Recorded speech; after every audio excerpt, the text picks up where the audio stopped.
Ating magsabi ng Amen and Amen. Pasamantala po tayong makakaupo. Hallelujah. Hallelujah. Bali po, panglimang linggo na po tayo nang wala po sina Pastor Lawrence at Pastor Malu. So this Sunday will be the last Sunday na may magtuturo pong iba. We are expecting na sina Pastor ay darating na po this coming Tuesday. So by next week po, makikita na po natin ulit sina Pastora at saka sina Pastor. So ang hingin ko lang po, pagtiisan nyo na ako. Diba? Hindi naman po, biro lang po. So ako po yung last na natasan na magsalita. So sa paksang konektadong, nasa na ba yun? Sige Brad, konektadong Kristiyano. So connected, in English, connected Christians. But gusto ko sana palitan yung topic, yung mga nakaraang araw, palitan ko sana ng flood control. So kaya lang medyo maselan pag-usapan, nandyan pa naman si Engineer. But nevertheless, for us as Christians, we are commanded to express our faith not only in words but also in action. Tama?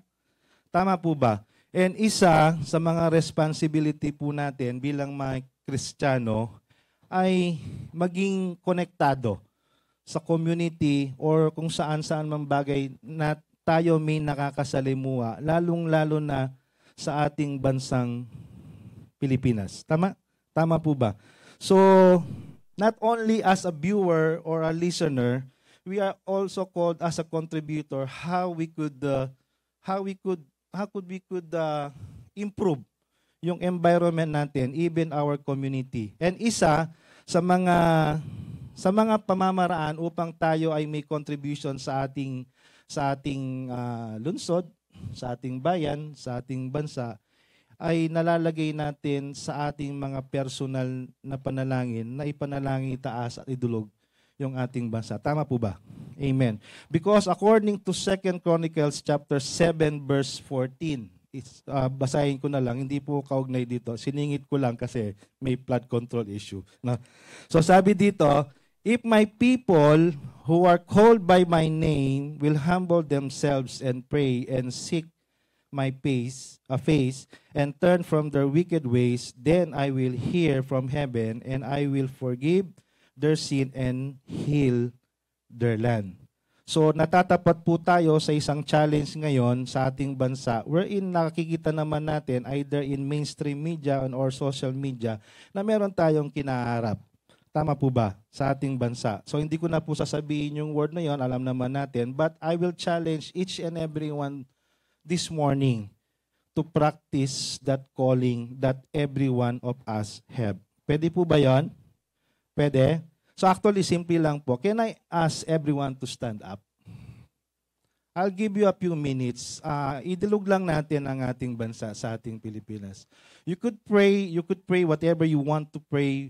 But you know the understanding, nakita naman natin, if you are meron kang cellphone, nakita natin sa balita, narinig natin sa balita, o nakita natin that our nation needs our prayer.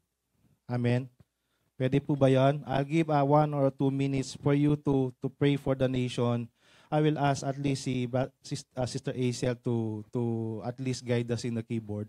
Just only to pray for our nation. Hindi ko kayo nakakasama every Thursday because the Thursday is outmost yung pinag-pray natin sa intercession night.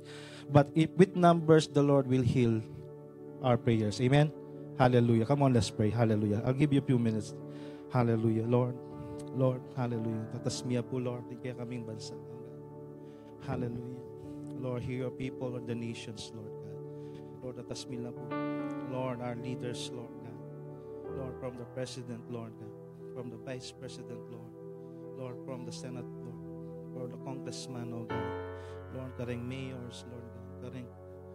Kareng barangay captain, oh Lord. Lord, heal our land, Lord. Magmakalunos kaya po kaya kayo, Lord. Lord, bless our nations, Lord. Bless our community, God. Lord, bless you po, Lord. Bless you po. Hallelujah. Lord, lulog kaya po kaya ka. Hallelujah. Hallelujah. Muli, Panginoon, natas po namin ang aming bansang Pilipinas, O God. Lord, alam mo po ang nangyayari, but we believe, O Lord God, everything happens, Lord, na may pahintulot ka, Panginoon. Lord, our prayer is very simple. We believe that you are hearing our prayer, God. Lord, pagalingin niyo po ang aming bansa. Lord, heal our land. Lord, we humbly come to you, Lord God. Lord, nagmamakaawa po kami, Lord. Lord, naniniwala po kami. Ikaw ang Diyos noon, ikaw din ang Diyos ngayon, Panginoon. Lord, alam po namin na may gagawin ka sa aming bansa. Alam po namin, Lord, na pagpapalain mo ang aming bansa, Panginoon. Alam po namin na mahal mo ang aming bansa, Panginoon. Lord, everything, O God, we trust in your hand and we claim in your promise in our nation, O God. Lord, muli, maraming salamat. Ito po ang aming samot dalangin sa pangalan ni Jesus. Ang lahat ay magsabi ng Amen and Amen. Hallelujah. Hallelujah. Maraming salamat po. Pwede na po tayong makaupo ulit. Yan, ulit. So, ang topic po, didiretso na po ako. Our topic will be speaking about konektadong Kristiyano. So, if we have a cellphone o meron tayong mga cellphone, it's very essential lagi na tinitignan natin yung cellphone natin, merong connection. Tama? Kapag wala siyang connection, the purpose of the smartphone, hindi na siya gagana, no? So sa atin either in school, either in trabaho o negosyo, napaka-importante na lagi tayong konektado. Last August 24, 2025, yan, medyo batas na ang pag-uusapan natin. SB, Senate Bill number 2699. 2699, which is pinangalan na Konektadong Pilipino. So, according to the bill lapses into law, kahit hindi ito formally approved by the President, BBM, since that based on the rules of filing a bill, kapag pumasa sa Congress, pumasa sa Senate, kahit hindi pinirmaan, may certain period of time, kahit hindi pinirmahan ng Presidente, it will be enacted into law. So according to the bill, ang sole purpose ng bill is to improve the internet access and boost the competition in the country by streaming licensing process, promoting infrastructure, sharing, and increasing the access of signal or spectrum sa lahat ng internet provider para magkaroon ng magandang option or connection ang bawat Pilipino. Either nasa syudad ka man or nasa rural area. So in short, they want to improve yung ating internet provider. So since nabubuhay po tayo sa tinatawag nating panahon ng information technology, karamihan ng mga ginagawa natin either nasa bahay, sa school, sa trabaho, sa negosyo, malaki ang factor ng pangailangan ng magandang koneksyon.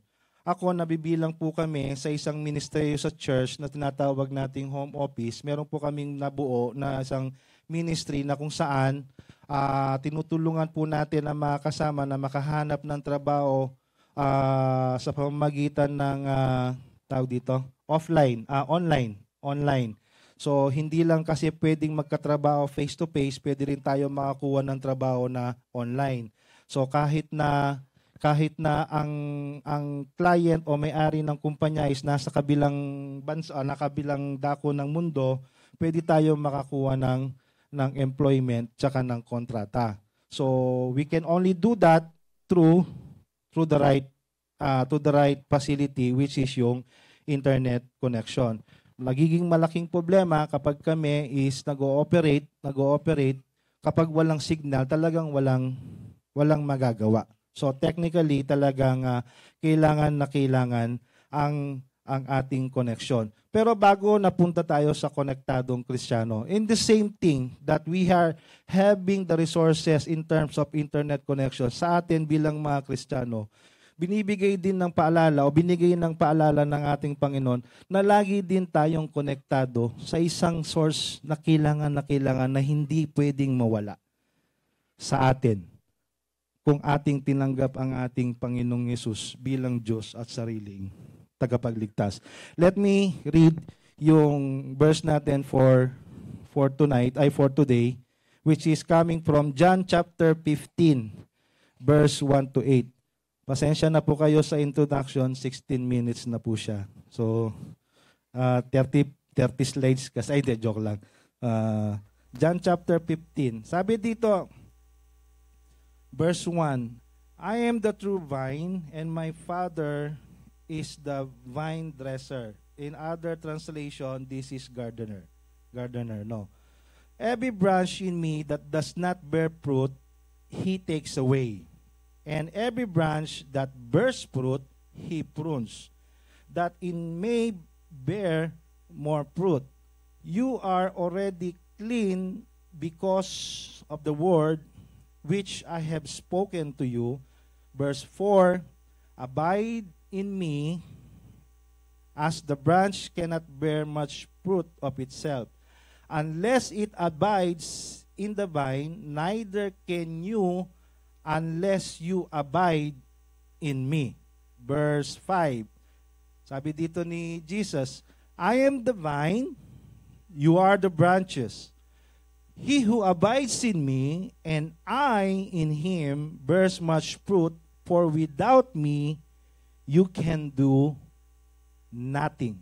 Ulitin ko lang Ulitin ko yung verse na yun. If anyone, I am the vine, you are the branches. He who abides in me, and I in him, bears much fruit, for without me, you can do nothing. Verse 6, if anyone does not abide in me, he is cast out as a branch and is withered, and then gather them and throw them into the fire, and they are burned. If you abide in me, and my word abide in you, maganda to, you will ask what will ask what you desire, and it shall be done for you. By this my Father is glorified, that you bear much fruit, so you will be my disciple. So, to make the translation much better, eto si Jesus, parang, if according to scholars, this word was said by Jesus on the day of Thursday ng Holy Week. So, para maintindihan natin, beginning on John chapter 13, nagkaroon ng salo-salo, which is the Last Supper. Then, getting the story of the Last Supper, doon na pumasok si Judas. Correct? So, after nun, nagkaroon sila ng dinner. Then, going to verse 14, prior to verse 14, nalaman na ni Judas, tinuruan na ni Jesus na gawin ni Judas yung kailangan niyang gawin, no? Though they did not discuss on that, pero alam na ni Judas yon, umalis na. So, meron na agad na illustration na meron ng hindi namumunga. Tama? Correct? Isang disciple na hindi namumunga. Then, Jesus understand na meron na siyang isang sanga na natanggal. Then, by verse 15, sinabi niya na yung John chapter 15 from 1 to verse 8. So, kung titignan natin yung verse 1 to verse 8, merong akong highlight na word dyan na kulay yellow, na word na abide. Tandaan na lang natin, abide. If you go, as we have read a while ago, yung verse 1 to 8, ilang beses siyang nabasa? Around 7 or 8 times. If a certain word in the Bible, according to Bible scholars, kapag ganon kadalas ulitin yung isang word, ibig sabihin, importante. Diba, kapag mga magulang natin, kapag may inutos, pag paulit-ulit na sinasabi o pinapaalala, ibig sabihin, yung kausap mo, yung taong nagbibigay ng utos, kahit sa trabaho o sa negosyo, importante yon. Sa amin, sa negosyo, ito na naman, sinasabi ako ni Brother Ruru kapag ako daw nagsasalita para daw siya na nakikinig ng, ng management course. So sa negosyo, meron kaming tinatawag na TDK. TDK. TDK kapag nag-handle kami ng tao. So that we could have the best result. No? TDK, Tagalog to. Tutok, dikit, kulit. No? Kasi minsan, may mga empleyado na medyo makakalimutin. Minsan, yun na lang madalas namin ginagawa. Although pagod sa amin, pero para makakaroon kami ng magandang output o ng magandang outcome ng utos, yun talagang kailangan. Tutok, dikit, kulit. So, Brother Ruru, pasensya ka na, wala sa points ko yun. No? So again, yun nga, importante na sinabi ni Lord sa atin na talaga na-abide. So, God master plan to us lagi is gusto niya lagi tayong mamunga. Hindi tayo matatawag na Kristiyano kung hindi tayo mamumunga. No? So, kailangan na kailangan. And if we go back to Genesis chapter 1 verse 22, ang sabi sa Genesis chapter 1 verse 22, sorry, balikan ko lang. Sabi sa Genesis chapter 1 verse 22, be fruitful and multiply. No, sinuportahan niya yung sinabi ni Jesus noong John 15. So, if we have a certain command that's very important to the Lord, even to the Father, gustong-gusto niya, mamunga tayo sa lahat ng bagay na ginagawa natin habang tayo ay nabubuhay dito sa mundo. But going to that, sabi sa John chapter 15, merong dalawang klase ng Kristiyano. So ang word ko na, ginamit ko na Kristiyano, hindi tao. Kasi nung pinili ang disciple, automatic lahat sila Kristiyano. Tama? Correct. Then if we have read John chapter 13, alam natin na yung nabagit ko kanina, merong nawala na sanga, which is si Judas. So meaning, Judas became already the believer of Christ. But then, since hindi siya namunga, he is cast out. So, kaya ang sabi ko kanina, merong dalawang klaseng Kristiyano. Number 1, dalawang uri ng Kristiyano. Number 1, di namumunga. So, according to John chapter 15 verse 2, nabanggit dito, every branch in me that does not bear fruit, he takes away. Being the Father as the vine dresser or gardener, and Jesus is the vine, according to John chapter 15 verse 2. So, sinabi niya talaga na merong isang branch na di namumunga. Sa atin, or if you are a gardener, or isa kang gardener, ako ang mother-in-law ko is mahilig magtanim. Then kapag merong bunga, of course, siyempre masaya siya. Amen? Amen? Kung ikaw ay nagtatanim or meron kang ginagawa, of course, kung yung ginagawa mo yon, nakukuha mo yung output na gusto niya, so definitely masaya ka. So sa isang manananim, kapag ang kanyang tinanim nagbunga, masaya yan. Tama? Kung tuturo kang estudyante, akakit mong mababiyasa laring kaya kang estudyante, sasaya ka. Milalakoy tang stress. Stuya? Kung naman, involved ko kayong construction pero ali po flood control. So, if mayayari po yung bale, akakit kayong bale, nakikita ko yung bahay, natatapos dun sa inimagine kong dapat siyang matapos, sasaya ko, milalako ko pagal. Nalatatanggal po yung stress.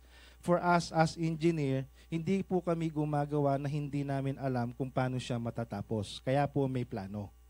So kapag hindi nasunod yung plano from day 1, failure ka na. Kapag nakita mo yung bahay, hindi nasunod yung plano.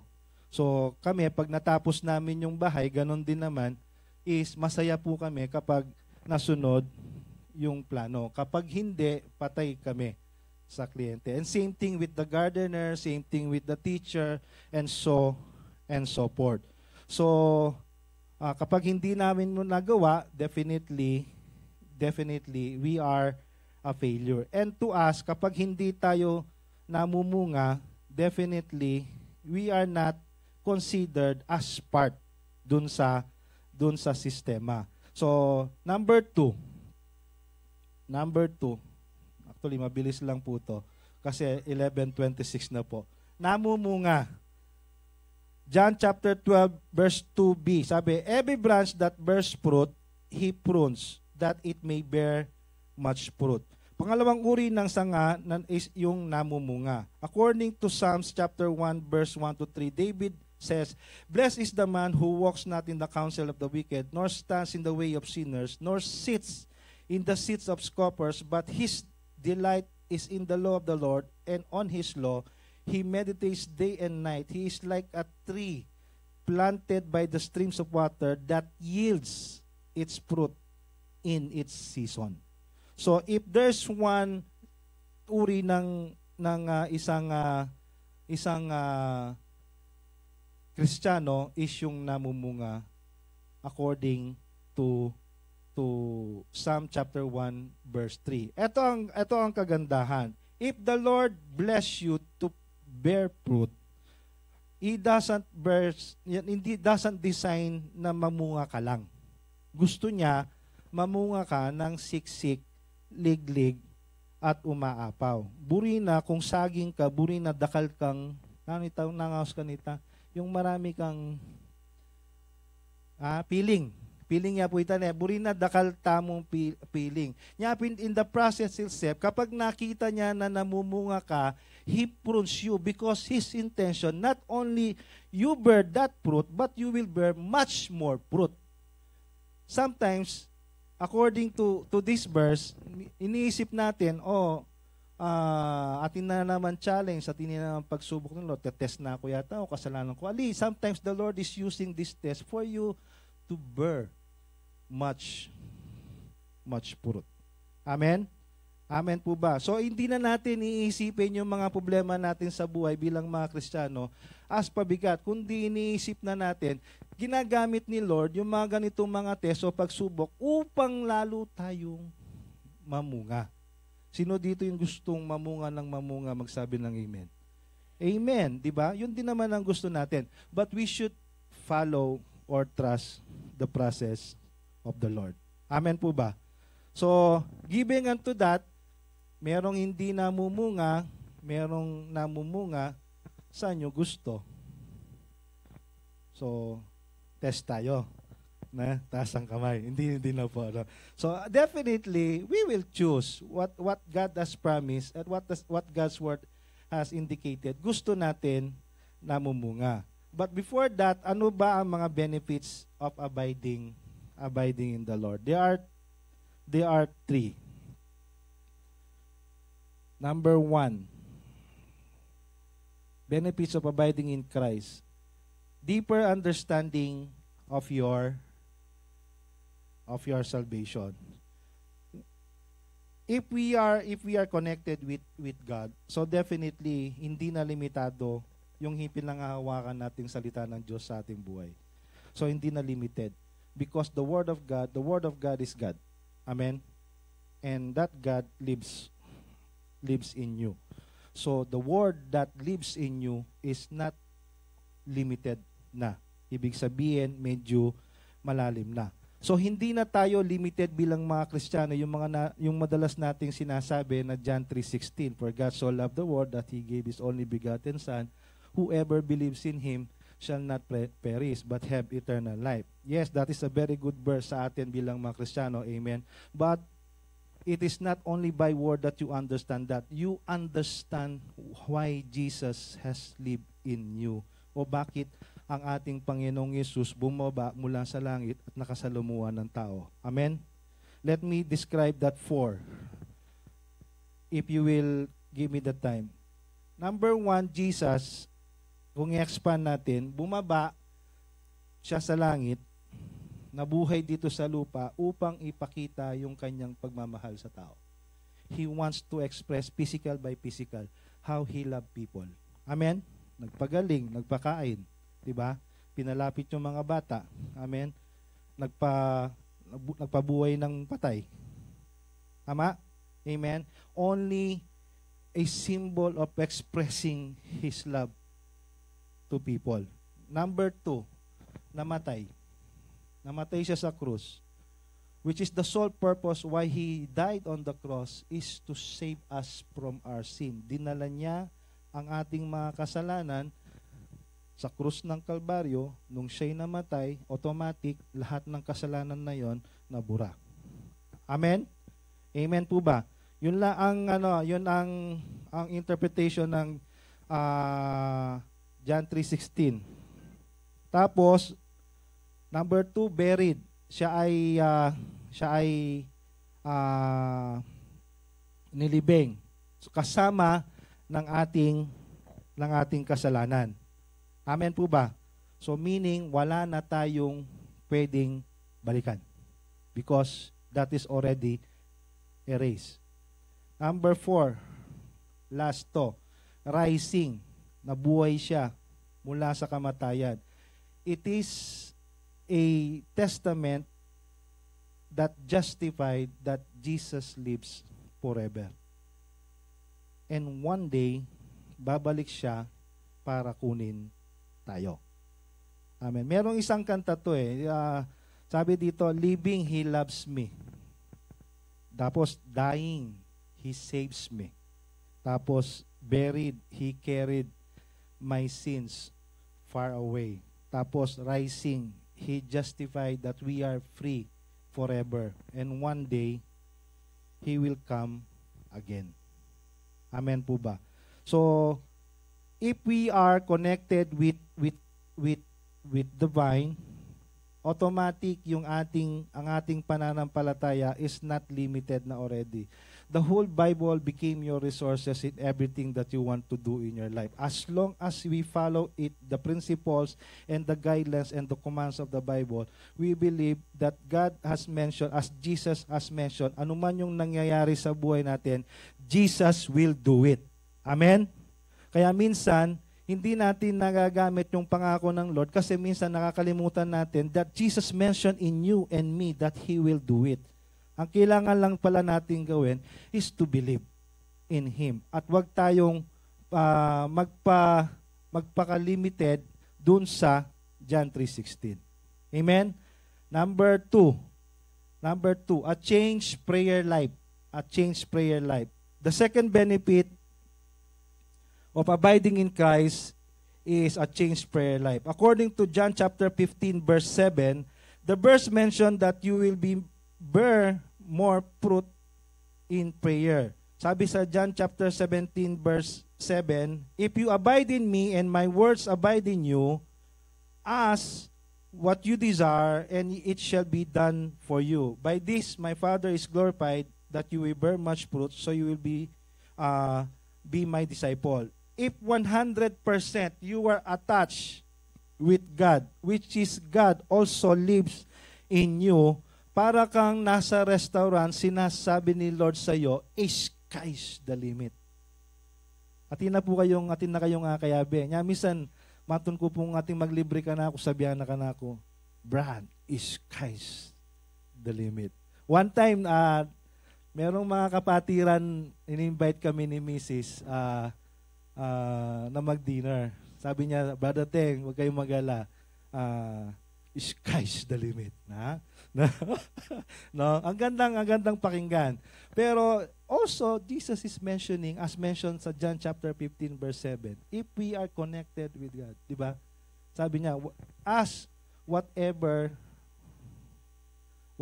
you desire. Sasabihan ng Lord kaya kayo, sky's the limit. So, metong muing requirement. If we want to have a change prayer life. Kapag alam na natin, we will be more powerful in everything that we mention in prayer because meron tayong isang Jesus na Panginoon na nagbabak sa atin, anuman yung ating panalangin. Yung panalangin natin kanina sa ating nation, I know there are a lot of churches already praying for the nation right now. We believe that God is doing something in the nation. Maraming prophecy sa Pilipinas na pagpapalain yung Pilipinas. Makikita niyo sa YouTube, there are some modern prophets in the world right now telling much good things about the Philippines. But of course, bago ibigay ni Lord yon, kailangan muna Filipinos should humble and pray. He will do it according to the Bible, according to His Word. God will bless the Philippines. But kailangan lang talaga matuto tayong ipanalangin ang ating bansa and to trust the process what God will use for us to have that prophecy in us. Amen? Amen po ba? And the same thing with you sa individual. Maganda ang pangako ng Panginoon. Kung babasahin mo ang Bible, even naman, natural naman sa atin, kapag maganda ang nababasa natin mga Bible, lagi nating binabasa yung mga promises kasi nakakagaan. Tama po ba? If we are reading the promises of the Lord, no? Pero the other part is if we believe on those promises at 100% according to the Word, He will do it.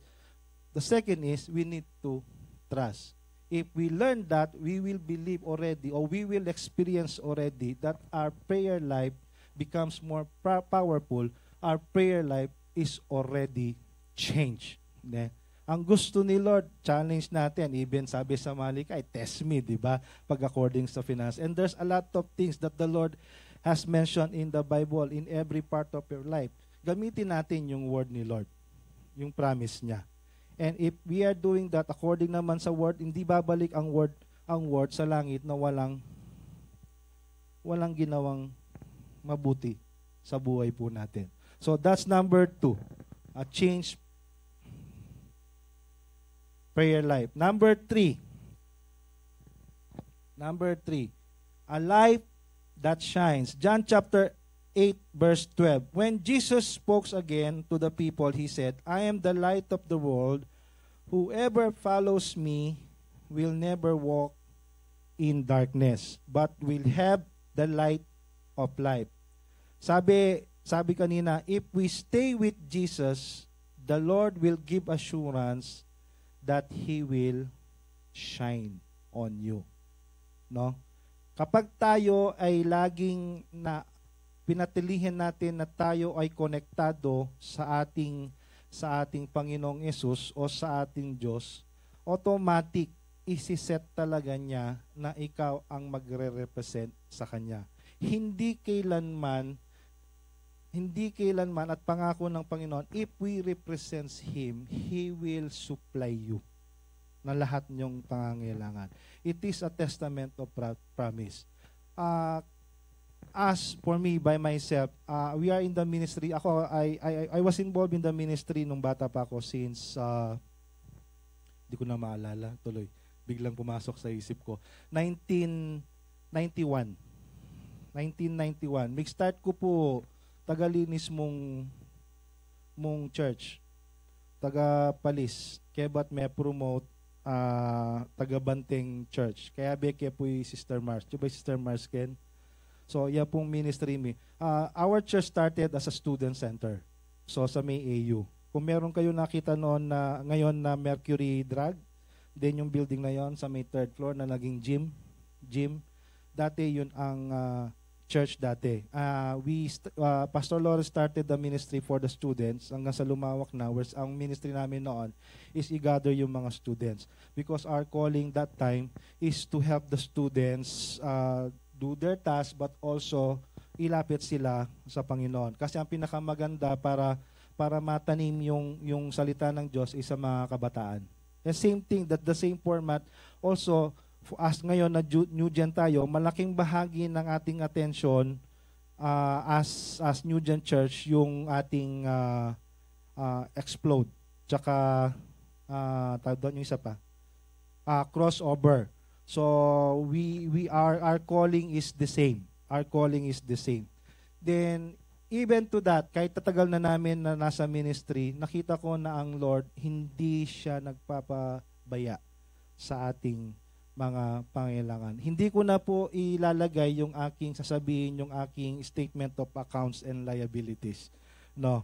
Baka mabigla po kayo. Pero kung sasabihin po ni Brother Richard yung sa kanya, sasabihin ko na rin po yung akin.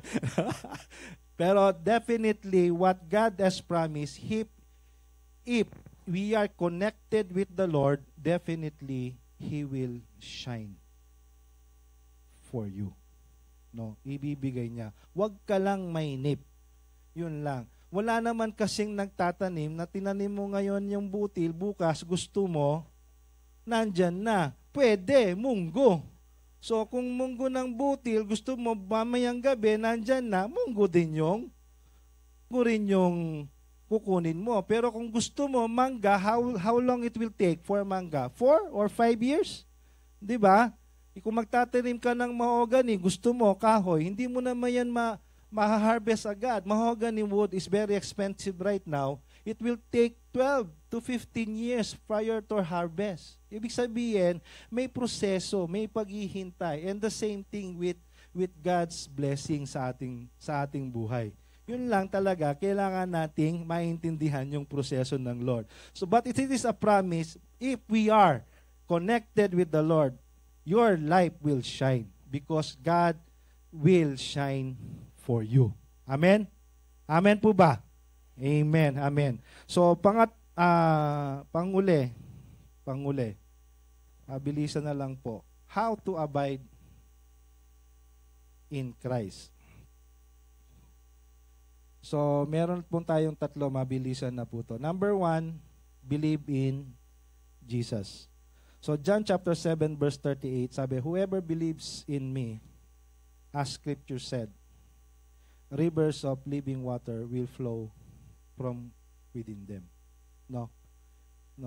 Sa madalas ang laging analogy or parable ni Jesus madalas is related to planting. No? Madalas sa mga halaman, mga puno, no.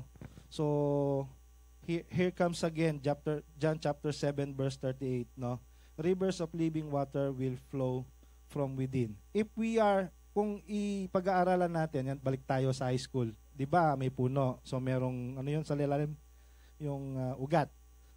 So ugat, may vine, may branches. Of course, nabubuhay yung buong puno kapag dinidiligan o nadidiligan. Ang dumadaloy sa loob ng puno is tubig. Tama? And same thing as John chapter 7 verse 38. Whoever believes in me, and the Scripture has said, rivers of living water will flow within them. So if we are laging konektado sa Lord, hindi tayo putol. So ang living water ni Lord is laging dumadaloy sa buhay po natin. Number 2, trust in Jesus.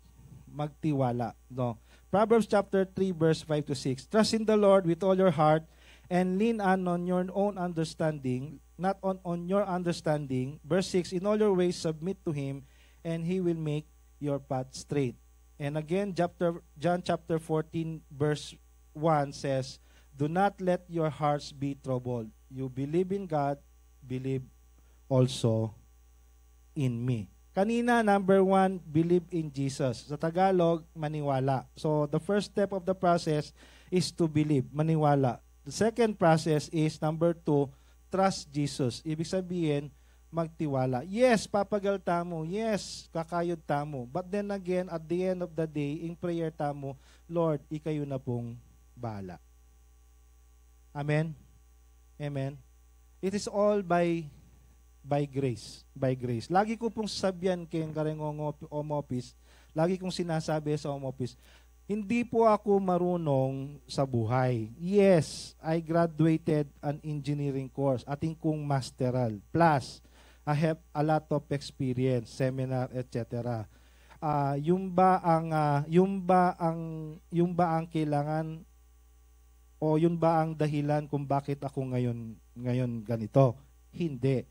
Lahat yon pinahintulot lang ng Panginoon. Amen po ba? Amen. So, ang kailangan talaga is magtiwala din, no? So, number 3, be always connected. Balik tayo sa ating topic, laging konektado. Hebrews chapter 11 verse 6. And without faith, it is impossible to please God, because anyone who comes to Him must believe that He exists and that He rewards those He earnestly seek Him. Lagi nating hanapin ang presensya ng Panginoon sa ating buhay. No. Hindi lang tayo naniwala, hindi lang tayo nagtitiwala, pinapanalti natin ang presensya ng Diyos laging nasa atin. O we make sure that we are connected always to the vine. Amen? Amen po ba? So sa panghuli, this is my last. Sabi ko sa inyo, mabilis lang po to. Introduction lang po yung maano. So lastly, abide. Abide. If you translate the word abide, meron lang po siyang 4 na translation if i-google natin. Dwell, reside, settle, and stay. No. So pwede ninyong picturean pagka uwi nyo, this always the mark of us always connected with Christ and our Father and the Holy Spirit. Dwell, reside, settle, and stay. Dwell, number 1, laging magpakababad sa presensya ng Diyos. Lagi. Kaya tayo may praise and worship, meron tayong devotion, meron tayong quiet time. Our longing is always to be in the presence of the Lord. King Saul understand this. Nung nawala ang presensya ng Diyos kay King Saul, may stress ne. Kwaye, hari na yan ha.